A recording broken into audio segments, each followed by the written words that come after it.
एक सेठ था, यात्रा पर निकला, लंबी यात्रा थी और पानी के जहाज की यात्रा थी। लगभग किनारे आने को था, लेकिन समुद्र में लहरें उठी, तूफान आए और सारे लोग डर गए। सेठ तो और ज्यादा डर गया। वो सोचा कि लाखों करोड़ों की दौलत तो छोड़ो, आज जीवन दांव पर है। सब कुछ तो मिटेगा, लेकिन मैं ही ना रहूंगा तो बाकी का क्या? इस जहाज पर जितने लोग हैं वो सब मिटेंगे, मुझे उनसे मतलब नहीं। मैं मिट गया तो मेरा तो सब चला जाएगा। भयभीत हो गया। और सदगुरु कबीर कहते हैं कि जो आदमी भयभीत होता है उसे तुरंत भगवान की याद आती, खुशी में नहीं आती। दुख में सुमिरन सब करे, सुख में करे न कोई। दुख जीवन में आता है तो आदमी मंदिर दौड़ता है, गुरु के पास दौड़ता है। जब सुख है, समृद्धि है, चकाचौंध है, तो आदमी को मंदिर का ख्याल नहीं आता। और गजब की बात यह है कि आदमी भजन भी तब गाता है जब मन में कोई पीड़ा हो। जब मन प्रफुल्लित हो तो भजन भी याद नहीं आते लोगों को, तब फिल्मी गाने याद आते हैं। आप देखो कि हनुमान चालीसा आदमी कब पढ़ता है? जब भूत से डर लगता है। जब शांति में है, आनंद में है, तो फिल्मी गीत सुनता है। लेकिन जब किसी सुनसान चौक चौराहे से निकल रहा हो, किसी बाग बगीचे से निकल रहा हो, नदी नाले से निकल रहा हो और देखता है कि हाँ अकेले हम हैं, तब भीतर से हनुमान चालीसा प्रस्फुटित होने लगती है। जय हनुमान ज्ञान गुण सागर, जय कपीस तिहुँ लोक उजागर। और जैसे ही इस चालीसा पढ़ने के बाद वो जगह से निकला, भय खत्म, फिर फिल्मी गाना मन में आ गया, वो गाने लगता है। हम धर्म के चीजों का प्रयोग हम अपने भय को मिटाने के लिए करते हैं, दुख की घड़ी में करते हैं, सुख के लिए नहीं करते, सुख की घड़ी में नहीं करते। वो सेठ भी इसी रंग से रंगा हुआ था, इस संसार से अछूता तो था नहीं। जब तक धन संपदा में जी रहा था, सब कुछ सही था, अनुकूलता थी, भगवान की याद नहीं आई। लेकिन जैसे ही जीवन दांव पर लग गया, जैसे ही प्राण दांव पर लग गए, घबरा गया, डर पैदा हो गई भीतर, और भयभीत होकर के भगवान की याद आ गई। भगवान को याद करने लगा कि हे भगवान कृपा करो, बचा लो मेरा जीवन, मेरी रक्षा करो। बाकी लोग भी हाथ जोड़े थे कोई ना कोई, लेकिन सेठ जी कुछ ज्यादा ही परेशान दिख रहे थे। अंत में सोचता है अगर जीवन ही चला गया तो धन का क्या करूंगा।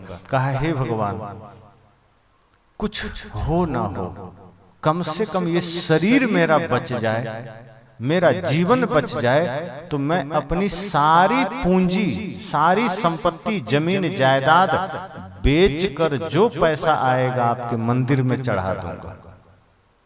अब इतना बोल दिया, देख लिया कि कोई रास्ता नहीं है, कोई उपाय नहीं है। अब बोल तो गया, क्योंकि जीवन और मृत्यु जब सामने हो तो व्यक्ति भय तो खाता है, फिर जीवन को चुनता है, लेकिन मृत्यु बिना चुने आ जाती है।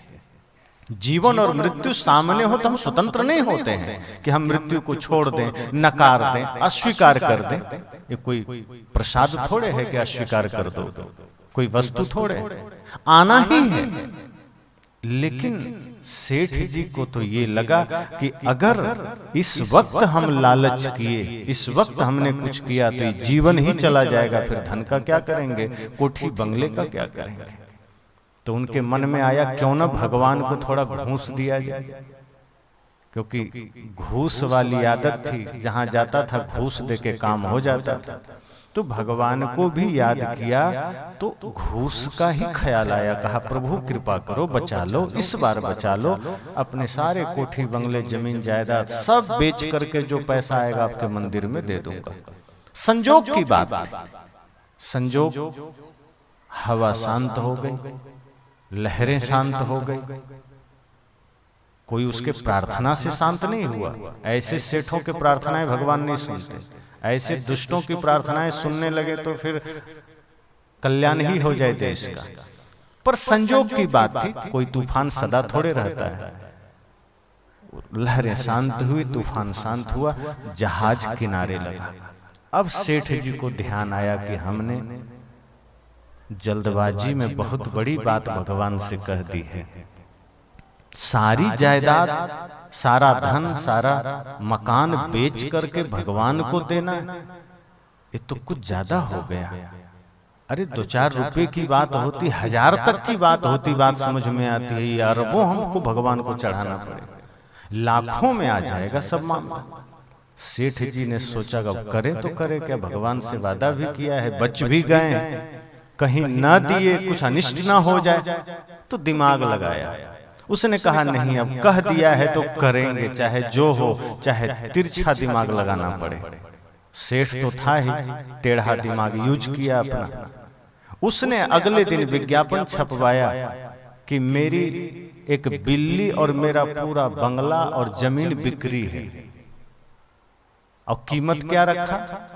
जमीन और बंगले का कीमत रखा 1 रुपया, अब बिल्ली का कीमत रखा 1 करोड़ रुपया। और कहा कि जो बंगला लेगा उसको बिल्ली लेनी ही पड़ेगी, शर्त है, बंगला बस नहीं मिलेगा। अब आदमी सोचता है कि वैसे तो 1-2 करोड़ का बंगला ही होगा, बिल्ली भले फ्री में दे तो कोई ना ले, लेकिन अब बंगला 1 रुपया का है और बिल्ली 1 करोड़ का है, तो लेने में कोई हर्ज नहीं, हमें तो मिल ही जाएगा बंगला। और इस तरह से एक आदमी उसका बंगला और बिल्ली दोनों खरीद लिया। अब वो भगवान के मंदिर में गया कि प्रभु मैंने कहा था ना, जमीन और बंगले के बेचकर जो कीमत आएगा मैं आपको दे दूंगा। तो जमीन और बंगले से 1 रुपया मिला है, ये आपको चढ़ा रहा हूं। अब बिल्ली को तो हमने अपना बिल्ली बेचा है, उसका नहीं चढ़ाऊंगा। जीवन बच गया, प्राण बच गया, लेकिन ख्याल में देखो कितनी कपट छिपा है। एक व्यक्ति जो धर्म का चोला पहना है, भक्ति का चोला पहना है, जो बाहर से भगवान की प्रार्थनाएं कर रहा है, भीतर कपट चल रहा है, भीतर छल चल रहा है कि कैसे हम भगवान को भी ठग लें। तभी तो भजन में या गीत में कहा गया कि देते हैं भगवान को धोखा, इंसान को क्या छोड़ेंगे। जो व्यक्ति भगवान को धोखा दे रहा हो, क्या आप उससे उम्मीद कर सकते हैं कि वो आपको छोड़ देगा? अभी तिरुपति बालाजी में उनके प्रसाद में चर्बी पाई गई। सोचो ये कौन लोग हैं, और सोचते हो कि आपके भोजन शुद्ध मिलते होंगे। आप जो तेल खरीद रहे हैं, जो मिठाई खरीद रहे हैं, जो घी खरीद रहे हैं, निश्चित मानिए कि वो 2 नंबर का है, क्योंकि वो व्यक्ति जो भगवान को धोखा दे सकता है, भगवान के प्रसाद में जहर मिला सकता है, वो आपके भोजन में ना मिलाए, ऐसा हो ही नहीं सकता। और ये समस्या हमारे भारतवर्ष की है, बाहर की नहीं। दूसरे देशों में, दूसरे देश की सरकारों में इतनी चेतना जगी है, उनके सरकार भी सख्त है कि वहां कोई भी वस्तु अगर आएगी और जन जन में जाना है, दुकान पर जाना है, तो पहले लैब में टेस्ट होता है। अगर उनको सर्टिफिकेट मिला तब वो बेचेंगे। अगर 1 पॉइंट भी गलती निकल गई तो उसको रिजेक्ट कर देते हैं। और हमारे यहाँ जितना गंदा से गंदा सामान हो, गलत से गलत सामान हो, वो जान रहा है बनाने वाला कि हमारा सामान मिलावट वाला है, जहर वाला है। अगर ईमानदारी से जांच हो तो हम फंस जाएंगे, लेकिन टेबल के नीचे से लाख, 2 लाख, करोड़, 10 करोड़ दे दिया, लाइसेंस मिल जाता है कि लो तुम बेचो। हमारे देश की सरकारें भी हमारे लिए गड्ढे खोद रही है। तो मिलावट चल रहा है भीतर, छल चल रहा है भीतर, कपट चल रहा है भीतर। क्यों? क्योंकि हम भगवान को भी धोखा दे रहे हैं। फिर इंसान के साथ तो गलती करेंगे ही, फिर इंसान को धोखा तो देंगे ही। कैसे उम्मीद कर लेंगे कि धरा पर आपको कोई बढ़िया सामान मिल जाएगा? सोचो, जो व्यक्ति माला जप रहा है, ऐसे बहुत से लोगों को देखा है, वो हाथ में तो माला चल रहा है, माला तो कर में फिरे, जीभ फिरे मुख में, जीभ मुख में चल रहा है राम राम राम राम। और उसके दुकान का सामान ले जाओ तो पता चलेगा कि हर चीज में मिलावट। हर चीज में कुछ ना कुछ गड़बड़ झाला है। और ये बड़े बड़े लोग कर रहे हैं, बड़ी बड़ी कंपनियां कर रही है हमारे देश में। संत कहते हैं कि यहाँ जो बाहर से धार्मिक दिखता है वो भी भीतर से छल का दुकान लगा के बैठा है, कपट का दुकान लगा के बैठा है। उसको धर्म से मतलब नहीं, इंसानियत से मतलब नहीं, प्रेम से मतलब नहीं। अगर आपसे मतलब हो तो वो व्यक्ति गलत कर ही नहीं सकता। अगर आप में परमात्मा दिखे तो वो किसी को धोखा दे ही नहीं सकता। लेकिन जो मंदिर जा रहा है उसको भी पता है कि भगवान थोड़े देख रहे हैं, भगवान को थोड़े पता है। अगर भगवान को पता हो जाए जिस दिन कि हाँ मेरे मंदिर में कोई आ रहा है, तो भगवान वहीं ठीक कर दें आदमी को। मान लीजिए कोई आदमी चोरी करके, अंडा खा के, दूसरों को गाली दे के हनुमान जी के मंदिर जा रहा है। सच में वहां हनुमान जी होते तो क्या लगता है, हनुमान जी उसको ऐसे लौटने दे देते, 2-4 गदा वहीं दे देते कि या ठीक हो जा जल्दी, वरना खोपड़ी चूर देंगे। पर उस मंदिर से वो रिक्त लौटता है, कुछ भी नहीं होता उसके साथ। इसका मतलब क्या है? अब वो आदमी ये सिद्ध करने में लगा है कि मैं तो भगवान की पूजा करता हूँ, हनुमान की पूजा करता हूँ, हनुमान जी की कृपा है। अरे हनुमान जी की कृपा राक्षसों पर नहीं बरसती। हनुमान जी ठीक है संकट मोचन है, बात समझ में आती है, लेकिन वो राम के संकट मोचन है, रावण के नहीं है। रावण के लिए तो उल्टा संकट है वो। अगर कोई रावण वाला चरित्र लेकर जी रहा है, कोई पाप का चरित्र लेकर जी रहा है, कोई अधर्म के मार्ग में चल रहा है, और पूजा तुम राम और हनुमान के मंदिर में कर रहे हो, तो हनुमान की कृपा नहीं बरसेगी, कोप बरसेगा। लेकिन वहां दुर्भाग्य समझो या उसका सौभाग्य समझो कि हनुमान जी वहां हैं नहीं। वरना अगर हो और कोई आदमी शराब पी के चला जाए, कोई आदमी माँ को गाली दे के चला जाए, भगवान के मंदिर में कौन लोग जा रहे हैं? 2 नंबर ज्यादा काम करने वाले लोग जा रहे हैं, माता पिता का अपमान करने वाले लोग, देश के साथ गद्दारी करने वाले लोग हनुमान और राम के मंदिर में खड़े होकर प्रार्थना गा रहे हैं। और जो सच्चे धार्मिक हैं वो तो जहां जो मिल गया उसी में हनुमान को देख लेता है। वो तो एक चींटी में भी राम और हनुमान को देख सकता है, शिव को देख सकता है। पर जिसको व्यक्तियों में राम न दिखा, जिसको जानवरों में राम न दिखा, जिसको चींटी में भगवान न दिखा, वो मंदिर में जाके हनुमान को देख रहा है। ये बिल्कुल झूठी बात। तो मैंने कहा कि एक चेहरा देखो कैसा है, कि है धन संपदा पास में, सारी प्रॉपर्टी पास में है।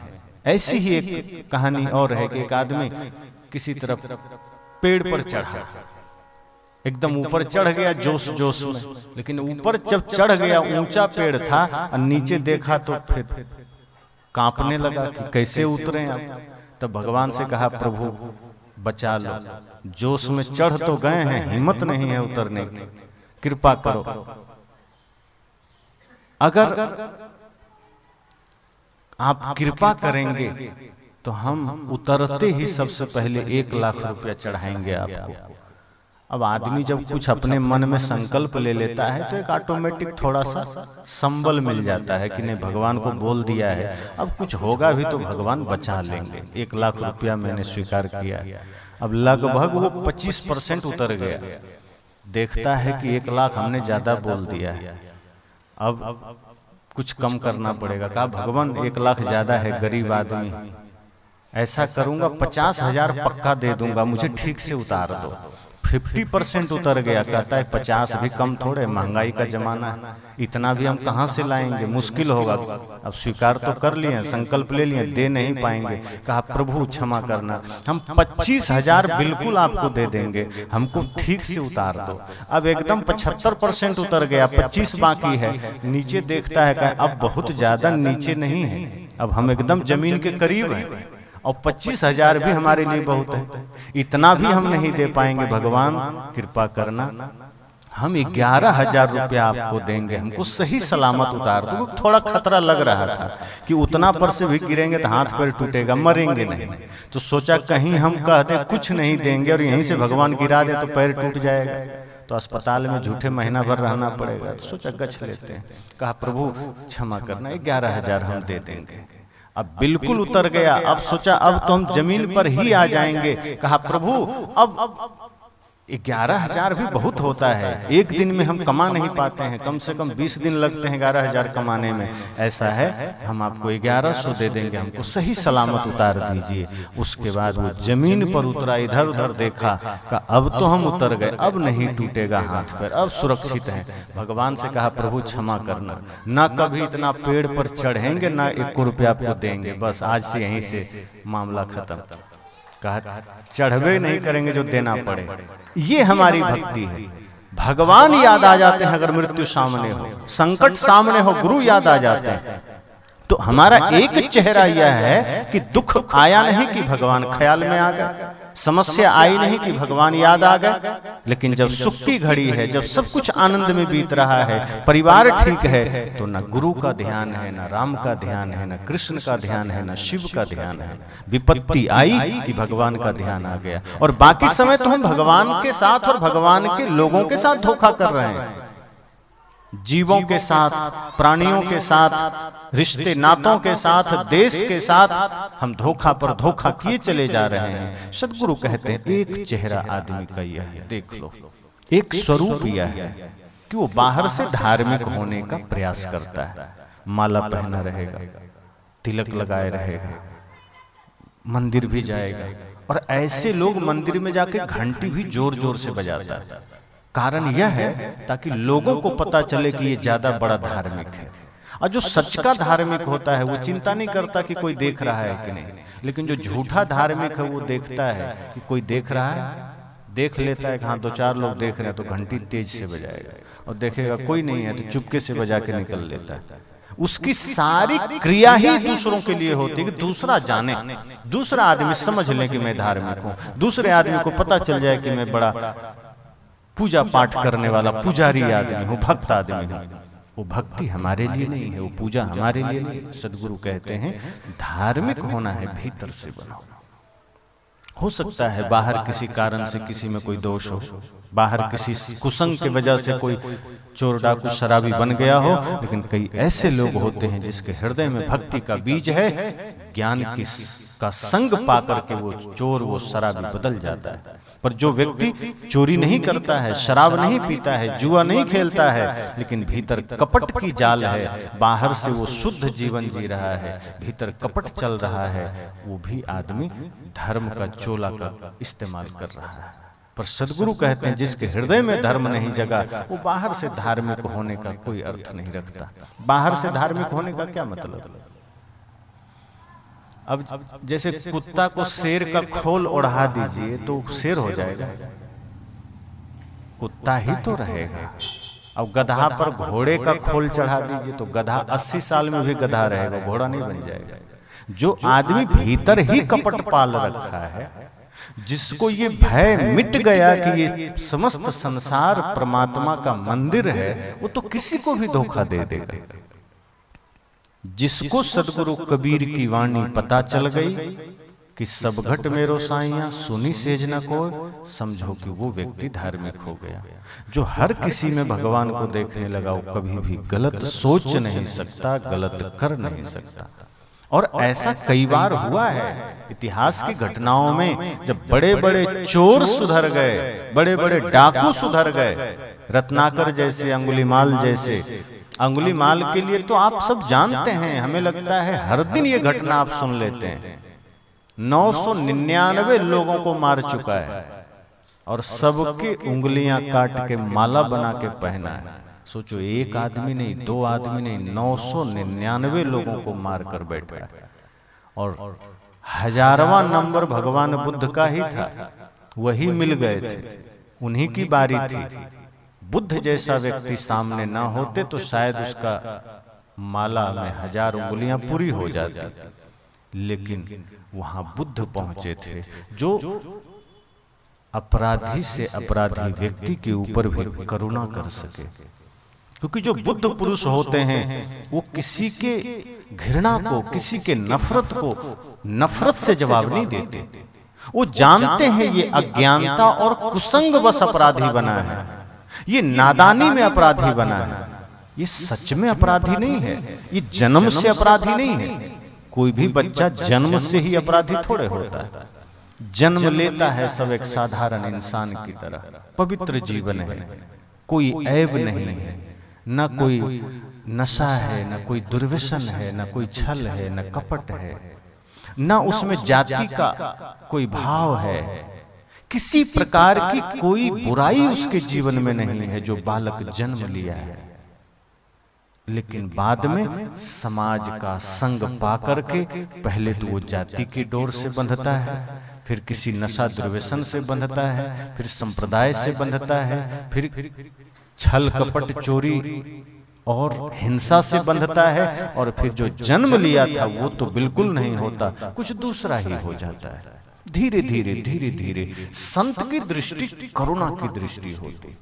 संत किसी पर भी अपनी करुणा लुटाते हैं, देखते हैं कि कोई भी इंसान सामने हो, हम तो सेलेक्ट करते हैं कि जो मेरे काम का है ठीक है, नहीं है तो हम उस पर दया क्यों करेंगे। पर जो सच्चे संत होते हैं, चोर भी सामने आ जाए तो उतनी ही करुणा, अपराधी सामने आ जाए उतनी ही करुणा, नफरत नहीं करते, घृणा नहीं करते। इसका उदाहरण अंगुलीमाल है। कितने लोगों को मारा उसने, कितने लोगों के साथ दुर्व्यवहार किया उसने, लेकिन जब बुद्ध के सामने आए तो बुद्ध ने एक बार भी यह नहीं कहा कि तुम अपराधी हो। उनकी करुणा की दृष्टि इतनी गहरी थी कि अंगुलीमाल जैसे अपराधी पर भी पड़ा तो उस क्षण अंगुलीमाल का अपराध नीचे गिर गया।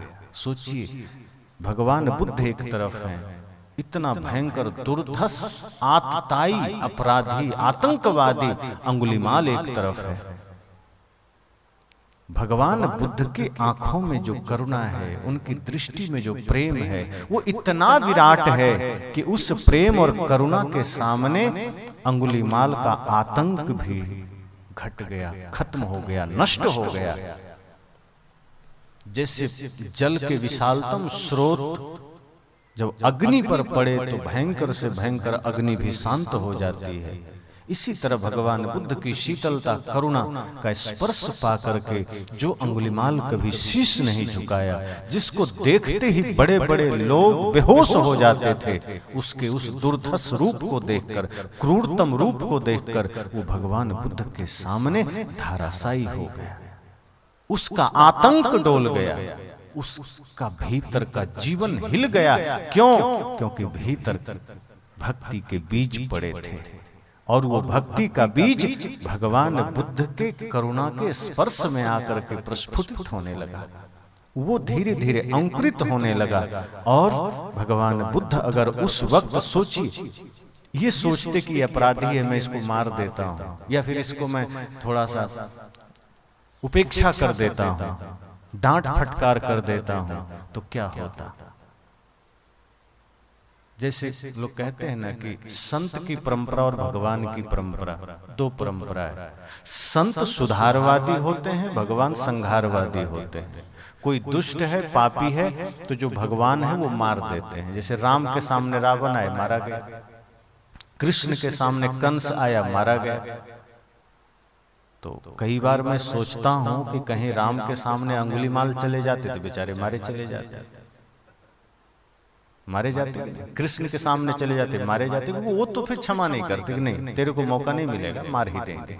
पर संत अवसर देते हैं, संत मौका देते हैं कि नहीं, यह व्यक्ति जन्म से नहीं बिगड़ा है, बाहर कुसंग से बिगड़ा है। और संत करुणा की मूर्ति होते हैं।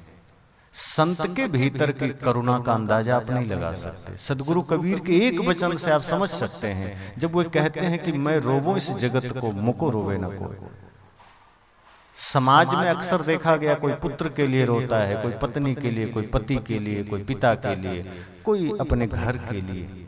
एक ऐसा महापुरुष, एक ऐसे अद्भुत संत जो कह रहे हैं कि मैं जगत के लिए रोता हूं, उनके करुणा का अंदाजा नहीं लगा सकते। विराट करुणा के सागर हैं, विशालतम समुद्र हैं वो, जो समस्त सृष्टि के दुख को देखकर द्रवित हो रहे हैं। बुद्ध ने वही करुणा अंगुली माल पर बरसाई। तो जब जो सच्चे संत होते हैं उनके सामने चोर आ जाए, डाकू आ जाए, लुटेरा आ जाए, कोई आ जाए, उनके हृदय में, उनके दृष्टि में एक ही भाव रहता है कि ये भी कल्याण का अधिकारी है, ये भी धर्म का अधिकारी है। अगर मेरी बातों से इसको थोड़ा भी कुछ अच्छा लगा तो शायद इसका जीवन बदल जाए।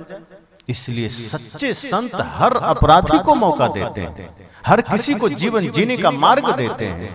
और यही कारण है कि संतों से मिलकर के न जाने कितने अंगुलीमाल बदल जाते हैं। वो तो भगवान बुद्ध की बात है, इतना प्रसिद्ध है।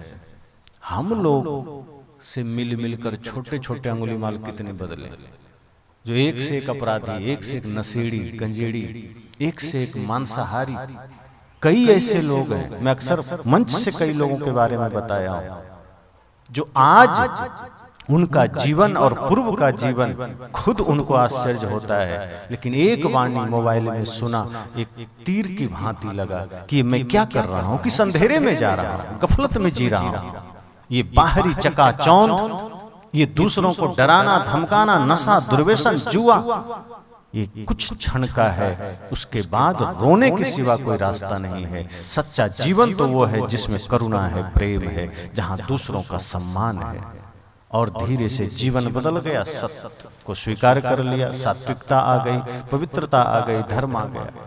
तो एक जीवन ऐसा है। लेकिन जो संत होते हैं वो सब पर करुणा करते हैं।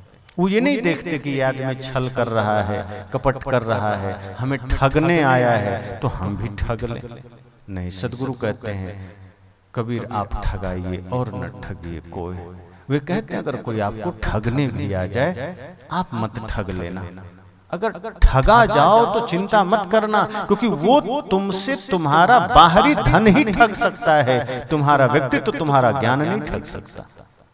और बाहरी धन थोड़ा ठग भी लिया तो तुम्हारा कुछ नहीं गया, कुछ टुकड़े चले गए रुपयों के, उसके लिए चिंता नहीं करिए। लेकिन अगर आपका चरित्र ठगा गया, आपका आचरण ठगा गया, आपका व्यक्तित्व ठगा गया, तो समझना आपके लिए नरक तैयार हो गया।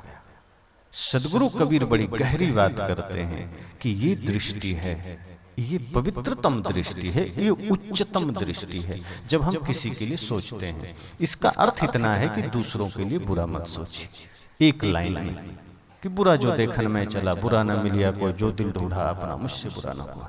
जब आंखें खोलिए, बाहर जगत को देखिए तो अच्छाई देखिए, हर जगह देखो कि सब अच्छे हैं। लेकिन आंखें बंद करिए, अपनी बुराई को देखिए। देखना है तो अपनी बुराई को देखिए, अपनी कमियों को देखिए, अपने मन को देखिए। हम दूसरे को देखने लग जाते हैं, हम दूसरे की कमियों को देखने लग जाते हैं, उसका पूरा हिसाब रखते हैं।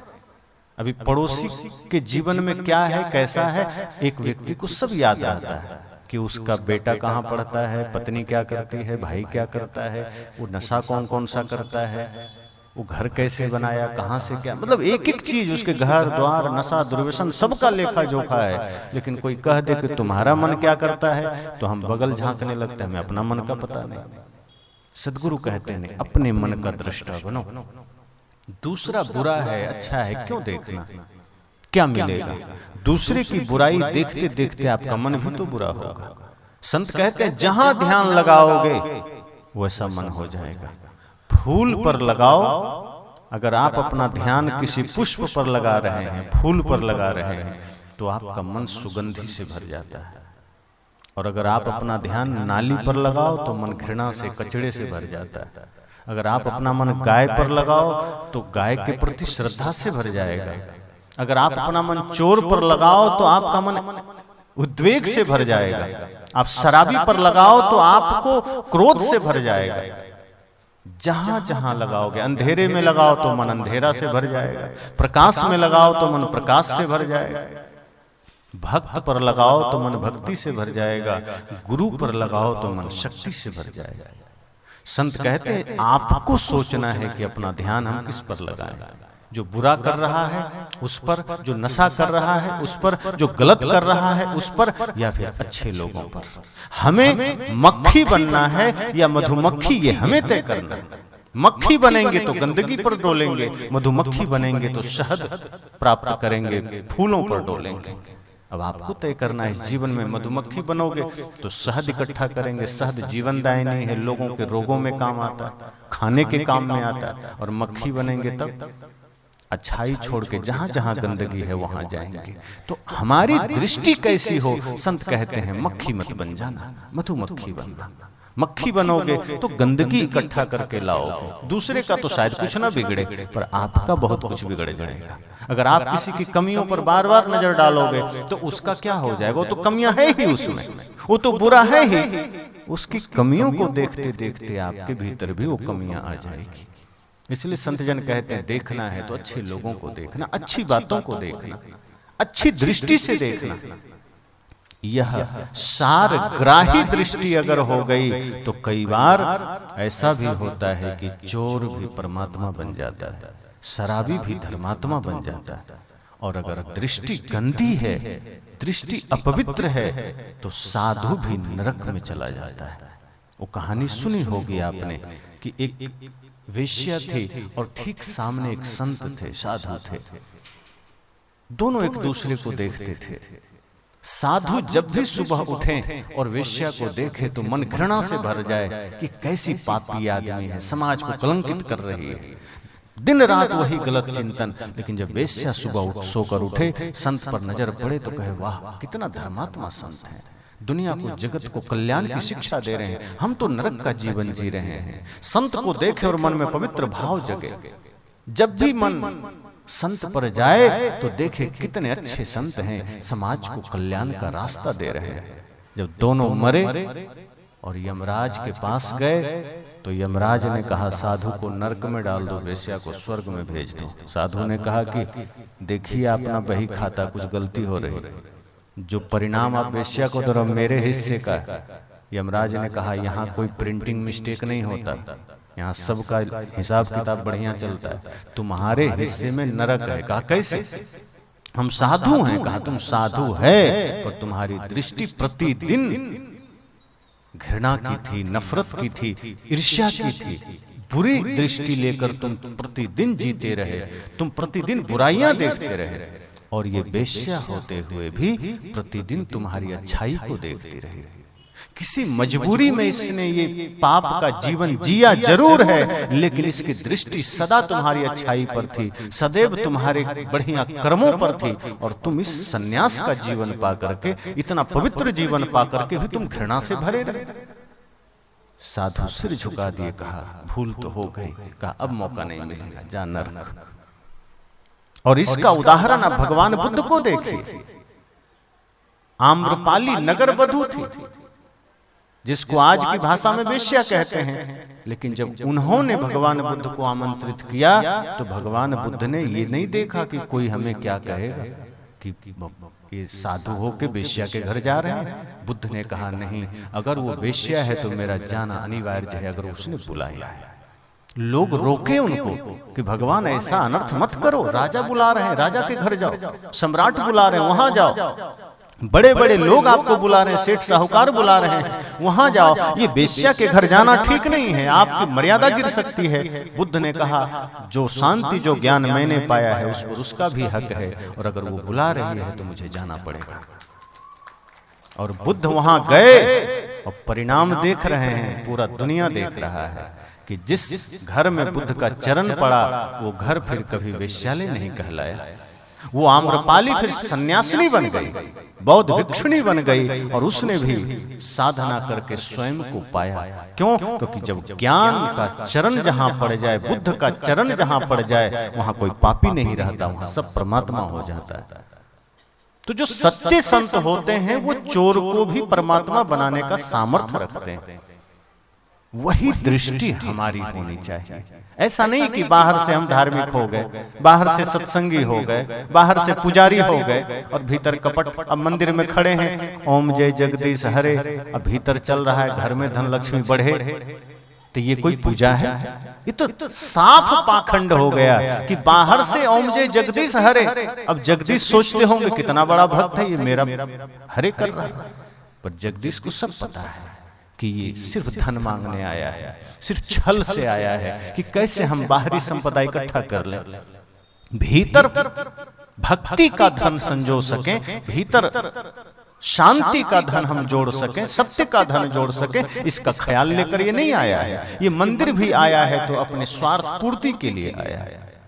संत कहते हैं दृष्टि भीतर से ठीक कर लो, बाहर से पर्दे तो कोई भी ठीक कर सकता है, भीतर का जीवन जिसने बढ़िया कर लिया वो सच्चा धार्मिक है। जिसने प्रेम को धारण किया, धर्म का मतलब ही यही है, धारण करना। ध्री धातु से धर्म शब्द बनता है जिसका अर्थ है धारण करना। लेकिन क्या? क्रोध को, प्रेम, क्रोध को, झूठ को, छल को नहीं, प्रेम को, सत्य को। जो सत्य को धारण करता है, प्रेम को धारण करता है, सत्य को, भक्ति को धारण करता है, सेवा को धारण करता है, संत कहते हैं वो धार्मिक है।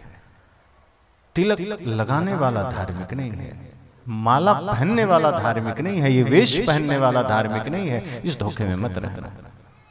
वेश बड़ा सरल है पहनना, आचरण को जिसने धारण किया है, जिसने अपने जीवन में सत्य, अहिंसा, प्रेम, करुणा को धारण किया है, वो किसी भी वेश में रहे वो साधु है।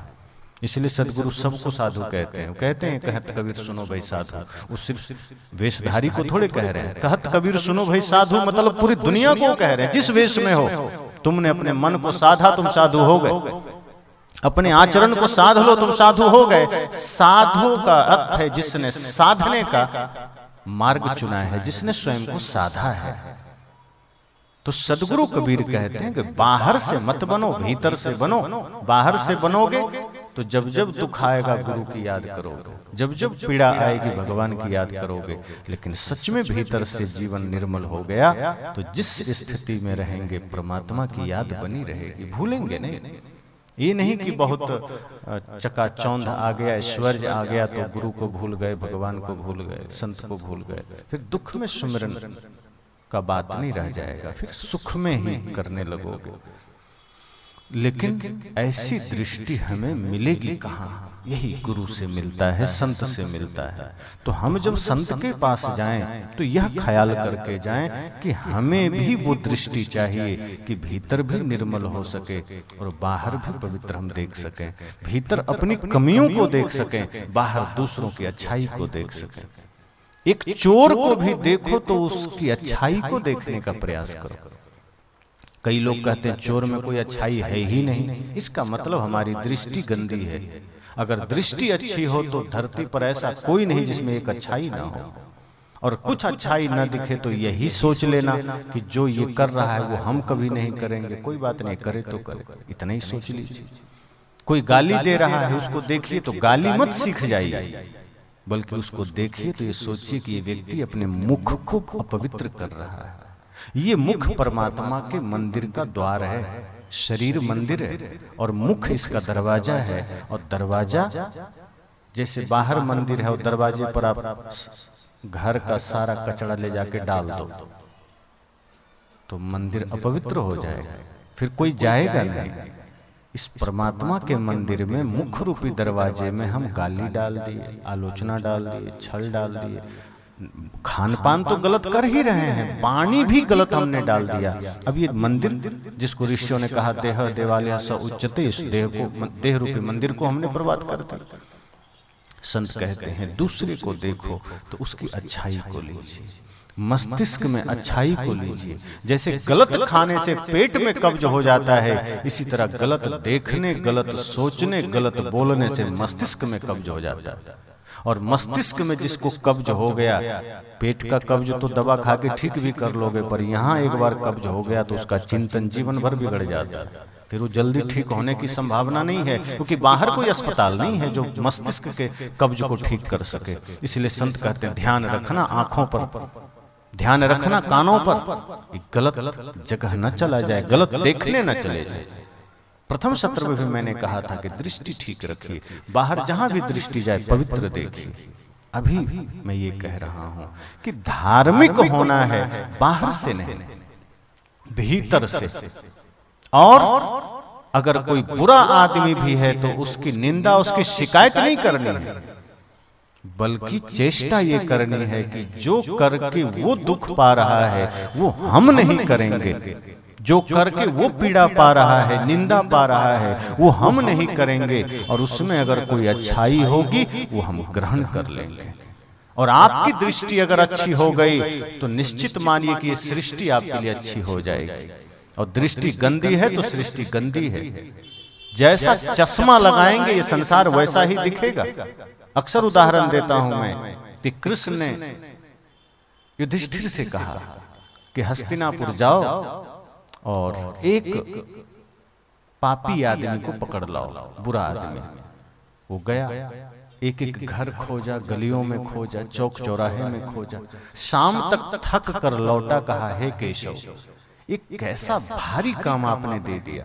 दिन भर भूखे प्यासे ढूंढता रहा, एक भी पापी आदमी नहीं मिला, एक भी बुरा आदमी नहीं मिला। कृष्ण ने कहा कोई बात नहीं। दुर्योधन से कहा इसी नगर में तुम चले जाओ। कहा मैं किस लिए? कहा तुम जाओ, एक अच्छा व्यक्ति खोज के ले आओ। वो दिन भर वो भी घूमा, एक एक गली में गया, एक एक घर में गया, शाम को वो भी लौटा, कहा हे कृष्ण आप कैसा कैसा काम दे देते। दिन भर परेशान हुए, एक एक गली, एक एक घर, एक एक चौराहे में गया, एक भी अच्छा व्यक्ति नहीं मिला। कृष्ण हैरान हो गए। कहा अर्जुन गया तो इसको बुरा व्यक्ति नहीं मिला, दुर्योधन गया तो इसको अच्छा व्यक्ति नहीं मिला। अरे राजधानी वही है, गलियां वही है, लोग वही है, घर वही है, चौक चौराहे वही है। ऐसा तो नहीं है कि अर्जुन युधिष्ठिर गया तो सारे पापी वहां से नगर छोड़ के भाग गए, और जब दुर्योधन गया तो सारे अच्छे लोग नगर छोड़ दिए। लोग वही है, फर्क क्या पड़ा? दृष्टि का। युधिष्ठिर पवित्र मन से गए, शुद्ध दृष्टि के साथ गए, गुण ग्राह्य दृष्टि के साथ गए, दोष दृष्टि लेकर नहीं गए, पवित्रता से गए, किसी में बुराई देख ही नहीं पाए। किसी को देखते थे तो पवित्रता से देखते थे, अच्छाई देखते थे और अपनी बुराई का ख्याल करते थे। लेकिन जब दुर्योधन गया वही लोग थे, वही गलियां थी, लेकिन किसी में उसको अच्छाई नहीं दिखा। क्यों? क्योंकि वो गंदा मन से गया था, गंदी दृष्टि से गया था। तो जिसकी दृष्टि गंदी हो गई उसके लिए सृष्टि गंदी हो गई। संत ने कहा कि तुम धर्म का चोला तो ले लेते हो, भगवान से अपना कनेक्शन भी जोड़ लेते हो, लेकिन ये भगवान से पूछो पहले कि उनसे जुड़ा भी कि नहीं, अपने तरफ से हाँ कर लिए। भगवान से भी तो पूछो कि हमारा कनेक्शन आपसे जुड़ा है या नहीं। हम ही हाँ भी कर लेते हैं, हम कुछ भगवान को देते हैं, भगवान की तरफ से कोई इशारा भी तो आना चाहिए, हाँ मैंने ले लिया। हम ही इधर से ओके भी लिख देते हैं, हाँ हाँ भगवान को मिल गया। ये धोखा हम किसको दे रहे हैं? गलत करते चले जा रहे हैं, छल करते चले जा रहे हैं, मनुष्य को छल रहे हैं, इंसान के साथ धोखा कर रहे हैं, जीवों पर अत्याचार कर रहे हैं, और दूसरे तरफ भगवान के मंदिर में जाके धर्म का ढोंग भी कर रहे हैं। सदगुरु कहते हैं ये दो तरह की जिंदगी नहीं चाहिए। भीतर जो है वो बाहर रखो, भीतर बाहर एक होना चाहिए। अगर भीतर कचड़ा है तो उसको दिखाओ, निकालो। गुरु के पास जाओ तो अपने आप को निकालो, अपने कचड़े को छिपाना मत, अपने दोषों को छिपाना मत। अगर जीवन में कोई बुराई है, जीवन में कोई दोष है, गुरु के पास जाना तो उनके पास अपने दोषों को रखना, छिपाना नहीं, बताना। क्या पता गुरु तुम्हें दोषों से मुक्त कर दे। जैसे किसी आदमी के शरीर में कोई रोग हो, डॉक्टर के पास जाता है तो छिपाता नहीं है, वो बता देता है कब से है और क्या क्या हुआ। क्योंकि डॉक्टर से अगर रोग छिपा लोगे तो जीवन भर रोग से मुक्त नहीं हो पाएंगे। डॉक्टर से रोग नहीं छिपाया जाता। इसी तरह संत गुरु के पास जाइए तो अपने दोषों को मत छिपाइए। हाँ, पर यह भी ध्यान रखना कि वो संत गुरु वैसे होने चाहिए जो आपके दोषों को मिटा सके। रहनी संपन्न सच्चे संत, वरना जहां तहां खोल दोगे अपना दुखड़ा तो मजाक भी बना देगा, तो और आपको पीड़ा में डाल देगा। तो इसलिए संत कहते हैं कि भीतर जो कमियां हैं उसको बाहर निकालिए, गुरु की शरण में जाके, संत की शरण में जाके। क्योंकि संत के शरण में कोई भी बदल सकता है, लेकिन हाँ जो बदलना चाहे वो बदल सकता है, जो न बदलना चाहे वो भगवान के साथ रह के भी नहीं बदलता। मंथरा राम के साथ ही रहती थी पर कभी न बदली। अब जो एकदम ठान ही लिया है कि हमको इसी कचड़े में जीना है, तो स्वयं राम भी बगल में रहेंगे तो क्या कर लेंगे। कबीर साहब ने कह ही दिया कि मूर्ख को सिखलावते ज्ञान गांठी का जाए, और कोयला हो न उजरा जो सौमन सा बोला। अब कोई इतना एकदम ठान ही लिया है कि हमें इसी नरक में जीना है, तो राम आ जाए, कृष्ण आ जाए, स्वयं कबीर साहब आ जाए, क्या कर लेंगे। उल्टा उन्हीं को शिक्षा देकर हटा देगा। अब एक आदमी, मैं एक बार बस में यात्रा कर रहा था, सच्ची बात है, तो सिगरेट निकाला, पीने लगा। तो मैंने कहा अरे स्वास्थ्य के लिए अच्छा नहीं है, यहाँ सब लोग हैं, क्यों पी रहे हैं। कहा आपको तकलीफ है, नीचे उतर जाइए, आपका पैसा का पी रहे हैं। मैंने कहा ना, आपके पैसा ही है, पर नुकसान तो आपका होगा। का होगा तो हम देख लेंगे, आप नीचे उतर जाइए, आपको दुख है। अब उस आदमी को कौन समझाए कि ये पीड़ा देगा, कष्ट होगा, शरीर में बीमारी उतरेगी, कैंसर हो सकता है, फेफड़ा धोखा दे सकता है, लेकिन सीधे कहता है कि आपका क्या जाता है, आप उतर जाइए। अब ऐसे लोग का सुधार थोड़े हो सकता, ऐसे लोग का कल्याण तो नहीं हो सकता। जो व्यक्ति सुनने को राजी है वही सुधर सकता है, जो सुनने को भी राजी नहीं है वो सुधर नहीं सकता। अब मान लो कोई आदमी गलत करता है, अगर उसके भीतर ये भाव है कि मैं गलती करता हूं, मैं नशा करता हूं, मैं झूठ बोलता हूं, लेकिन मैं इन आदतों को छोड़ना चाहता हूं, फिर वो स्वीकार करेगा। अगर गुरु संत कहेंगे कि तुम ये गलती करते हो, तुमसे ये भूल होती है, तो ये नहीं कहेगा कि मैं करता ही नहीं हूं, और करता भी तो तुम्हें क्या लेना देना। तब वो ये कहेगा कि हाँ महाराज, भूल हमसे हो जाती है, नहीं पीता हूं शराब तो सिर दुखता है, बीड़ी नहीं पीता हूं तो सिर दुखता है, क्या करूं, मैं छोड़ना चाहता हूं, मैं झूठ छोड़ना चाहता हूं। अगर ऐसा ख्याल किसी के अंदर है तो समझ लेना उसका सुधार संभव है, वो व्यक्ति बदल सकता है, क्योंकि वो छोड़ना चाहता है। उसको सिर्फ सही मार्गदर्शन मिलने की आवश्यकता है। लेकिन जो ये कह दे कि नहीं नहीं, मैं तो झूठ बोलता ही नहीं हूं, मेरे से जैसा सत्यवादी तो धरती पर नहीं मिलेगा, समझ जाना उसका पूर्ण विराम लग चुका है, अब आगे वो रास्ता नहीं पाएगा।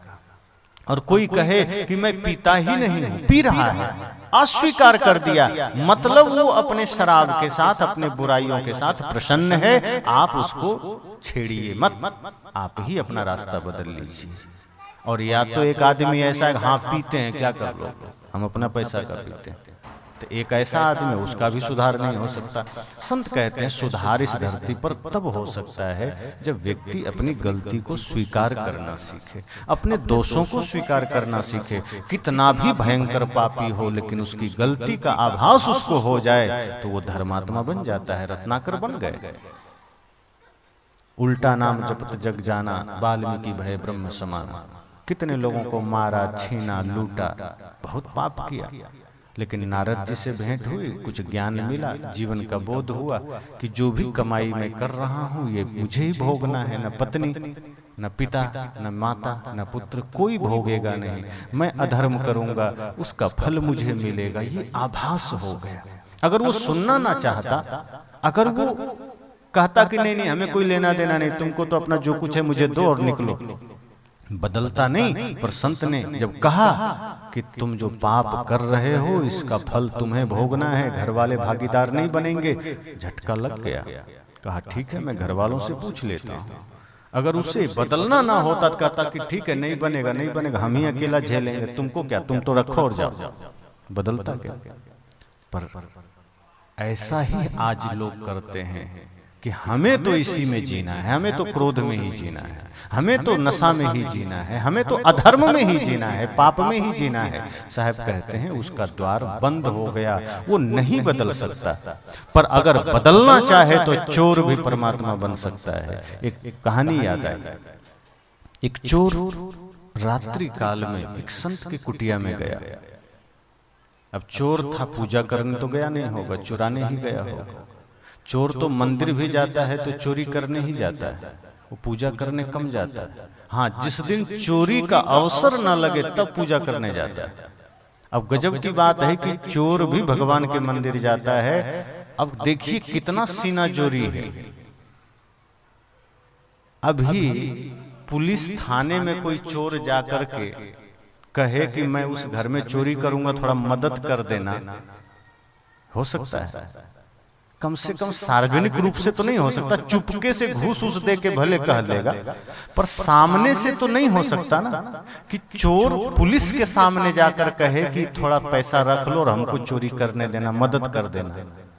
लेकिन भगवान के सामने देखिए, सीनाजोरी देखिए, भगवान का मंदिर है, लड्डू लिया है और जाके भगवान को चढ़ा रहा है कि प्रभु ये लड्डू स्वीकार करो और कृपा करना, आज रात में हमको चोरी का बढ़िया मौका मिले, आशीर्वाद देना। उसी मंदिर में बेचारा घर वाला भी जाके लड्डू चढ़ाया, प्रभु मेरे घर को चोरों से बचाना। अब एक कह रहा है मेरे घर को चोर से बचाना और चोर कह रहा है मुझे चोरी का अवसर देना। अब भगवान धर्म संकट में है, किसकी सुने? दोनों आया है मेरे पास, अब आप ही बताइए किसकी सुने? चोर का सुन लेते हैं, क्योंकि चोर कहता है भगवान मैं शुद्ध देसी घी का लड्डू लाया हूं, वो तो डालडा वाला उठा लाया है। भगवान भी कहते हैं कि चलो चोर तो एक नंबर माल लाया है, इसी को साथ दे देते हैं, चोरी हो जाती है घर में।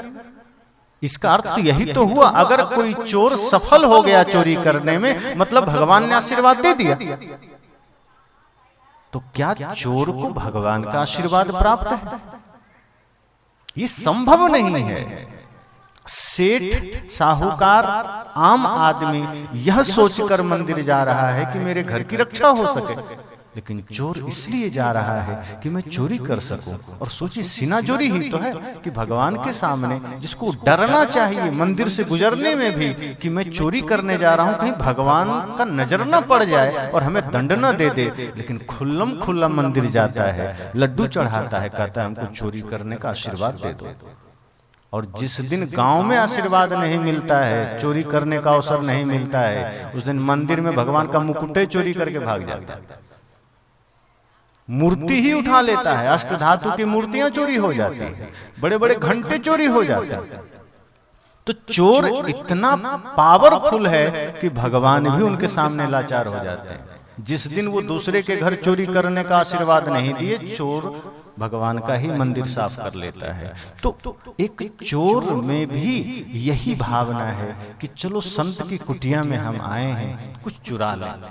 पर संत भी पहुंचे फक्कड़, वो भी देख रहे हैं कोई आया है, समझ गए रात में कोई प्रश्न पूछने तो नहीं आया होगा, सत्संग सुनने, चुपके से आया है, रात के अंधेरे में आया है।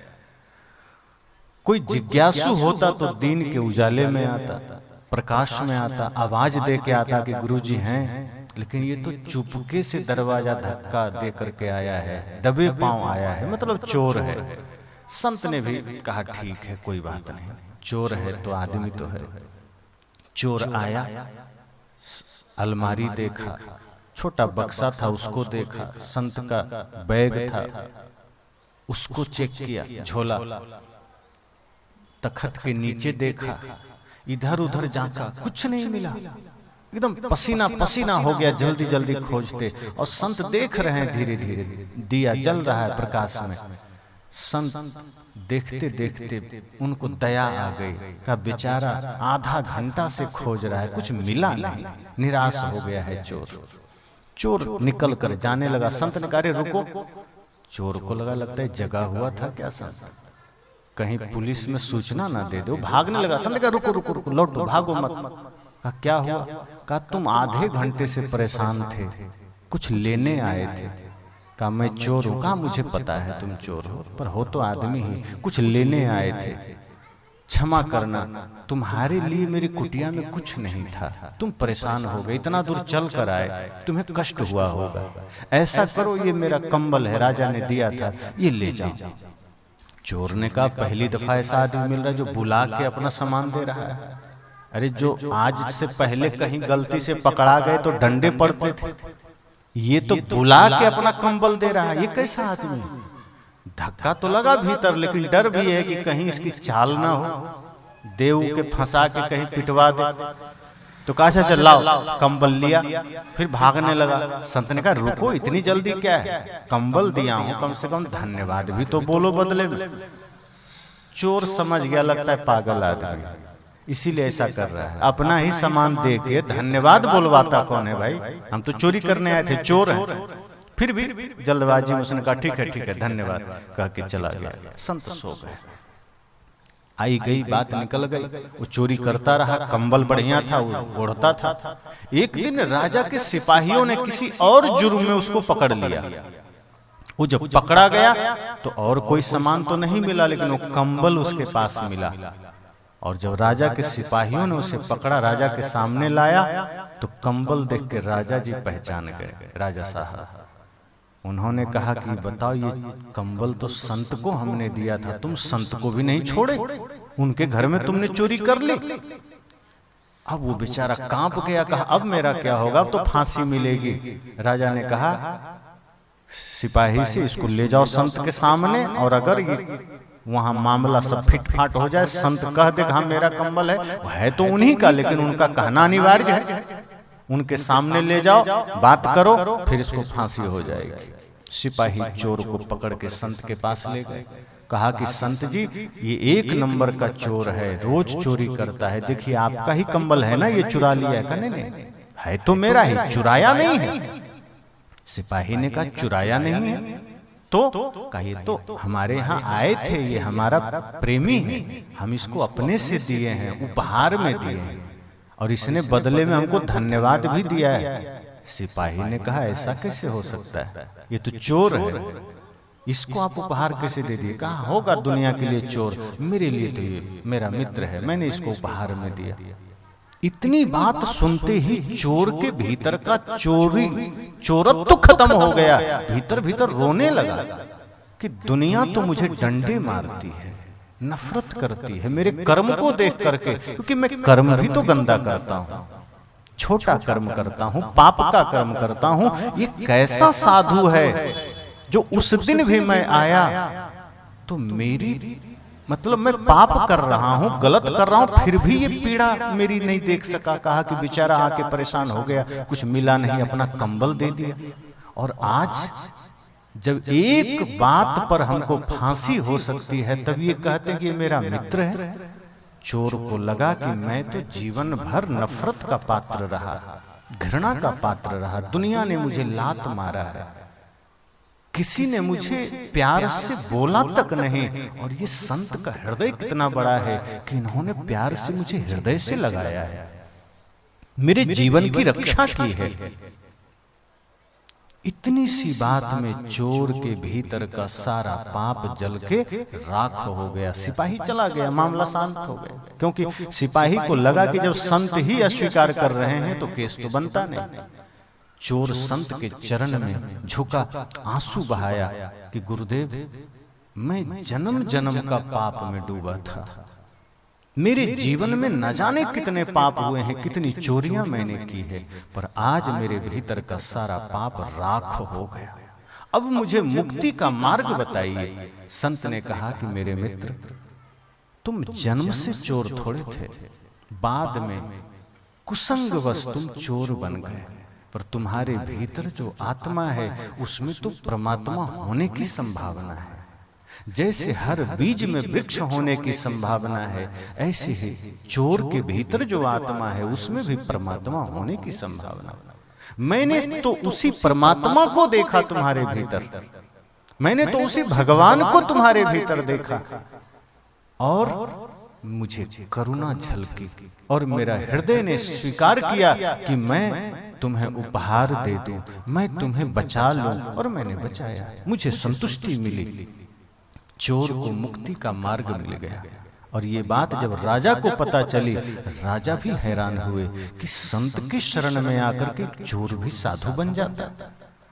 ये राज्य दरबार में कोड़े खा करके, कैद खाने में जाकर के तो और मजबूत अपराधी बन के निकलता है, ये संत के द्वार पर आकर के भयंकर से भयंकर चोर साधु बन गया, धर्मात्मा बन गया। ये ज्ञान राजा को भी हुआ कि नहीं, जीवन में अगर कोई बिगड़ा है, कोई मार्ग भटक गया है, तो किसी न किसी कुसंग के वजह से भटका है। इसका मतलब वो आदमी जन्मजात अपराधी नहीं है, जन्मजात बिगड़ा नहीं है, उसको अवसर अगर मिले तो वो धर्मात्मा बन सकता है, पुण्यात्मा बन सकता है। तो इसी तरह से संत जन हम सबको संदेश देते हैं कि अगर हमारे भीतर कोई कमियां है, हमारे भीतर कोई कपट है, हमारे भीतर कोई कचड़ा है, तो हम उसे मिटाने का प्रयास करें, दबाने का प्रयास नहीं करें। चोर था, साधु बन गया, क्यों? क्योंकि उसको अपने भीतर के गलती का आभास जो हुआ। ऐसे ही अगर सच्चे संत हमें मिल जाएं तो हमारे जीवन के दोषों को निखार देते हैं। कहते हैं ना कि चेहरे में कोई दाग हो तो आईने के सामने खड़े हो जाइए तो आपको सारे दाग दिख जाएंगे, लेकिन मन में कोई दाग हो, आचरण में कोई दाग हो तो गुरु संत के सामने चले जाइए। गुरु संत सत्संग चलते फिरते आईना है, दर्पण है। वहां जब आप खड़े होगे श्रद्धा से, समर्पण से, तो आपको अपनी एक एक कमियां उसमें नजर आएगी। फिर आप उन कमियों को मिटा सकोगे, उससे आप दूर कर सकोगे। लेकिन अगर हम संत गुरु के पास सत्संग के दर्पण के सामने गए ही नहीं तो अपनी कमियों को हम देखेंगे कैसे, अपनी बुराइयों को हम देखेंगे कैसे। और आश्चर्य की बात है कि आदमी जब घर से बाहर निकलता है तो दर्पण देख के निकलता है कि बाल ठीक है कि नहीं, गाल ठीक है कि नहीं, कपड़े ठीक है कि नहीं, लेकिन घर से बाहर निकलते समय आंख बंद करके अपने मन को नहीं देखता कि मन ठीक है कि नहीं। संत कहते हैं बाल टेढ़े मेढ़े हों कोई ज्यादा नुकसान की बात नहीं है, गाल पर एक आध दाग है बहुत ज्यादा चिंता की बात नहीं है, कपड़े थोड़ा इधर उधर हैं कोई चिंता की बात नहीं। ज्यादा से ज्यादा यही ना होगा कि बाहर जाएंगे कोई कहेगा कैसा गंवारू आदमी है, गांव का आदमी ऐसे ही रहता है, इससे ज्यादा तो कुछ नहीं कहेगा। लेकिन मन का दाग अगर ना मिटा के गए तो हो सकता है कहीं झगड़ा करके आओगे, हो सकता है कहीं से जुआ खेल के आओगे, हो सकता है किसी निंदा का हिस्सा बन के आओगे, हो सकता है किसी हिंसा का हिस्सा बन के आओगे। मन का दाग अगर लेकर बाहर चले गए तो कोई ना कोई तांडव जरूर करके आओगे। संत कहते हैं शरीर का दाग एक बार चल जाएगा, मन के दाग आंखें बंद करके भीतर निहार लेना, ज्ञान के दर्पण में उस दाग को देख लेना, मिटा के तब घर से बाहर निकलना, तब जीवन पवित्र हो जाएगा। तो मैंने कुछ बातों को रखा कि कैसे दो जीवन है लोगों के, एक जो बाहर से धार्मिक है, एक जिसके भीतर धर्म है। जो बाहर से धार्मिक है वो जैसे दो तरह के आदमी है ना, एक सो गया है गहरी नींद में और एक आदमी सोने की नकल करके सोया है। सोचो कौन जगेगा दोनों। जो सोने की नकल करके सोया है वो 1000 हाथ पर भी नहीं जगेगा, क्योंकि उसको पता है कि मुझे जगना नहीं है। वो सोया ही, आंख ही इसलिए बंद किया है कि वो जगना नहीं चाहता है, वो नकल करके सोया है। लेकिन जो गहरी नींद में सो रहा है वो जग जाएगा, 1-2 हाथ पर 3 हाथ पर आवाज दोगे वो जग जाएगा। इसी तरह जो आदमी बाहर से धार्मिक बना है उसको पता है कि मैं भीतर गलत हूं, इसलिए बाहर मैंने धर्म का पर्दा लगाया है। उसे पता है कि भीतर मेरे कचड़े हैं, इसे छिपाने के लिए बाहर उसने भक्ति का पर्दा लगाया है। उसके चेतने का कोई उपाय नहीं है। लेकिन जो बिल्कुल डूबा हुआ है, बिल्कुल बिगड़ा हुआ है, चोर है, आतंकवादी है, अपराधी है, उसने कोई पर्दा नहीं लगाया है। जो भीतर है वही बाहर है। उसके चेतने का उपाय है, उसके जागने का उपाय है। हो सकता है ज्ञान की एक ठोकर उसको जगा दे, हो सकता है छोटा सा ठोकर उसको ठाकुर बना दे। पत्थरों को देखो, छेनी का ठोकर सह सह करके पत्थर ठाकुर बन जाता है। सदगुरु कहते हैं जो ज्ञान के शब्द अपने जीवन में लेता है, ज्ञान के गुरु के ठोकर खा खा करके वो भी ठाकुर बन सकता है, परमात्मा बन सकता है। तो यही मंगल कामना कि सदगुरु कबीर आपको परमात्मा बनाना चाहते हैं। वो नहीं चाहते कि आप साधारण बन के रहें। वो तो कहते हैं हो हुजूर ठाड़ कह तुम अब ते समर समा, तुम स्वामी हो, हुजूर हो, अपना आप का स्वामी। यही हम सबको सोचना है। आज के इस सत्र में अभी विराम।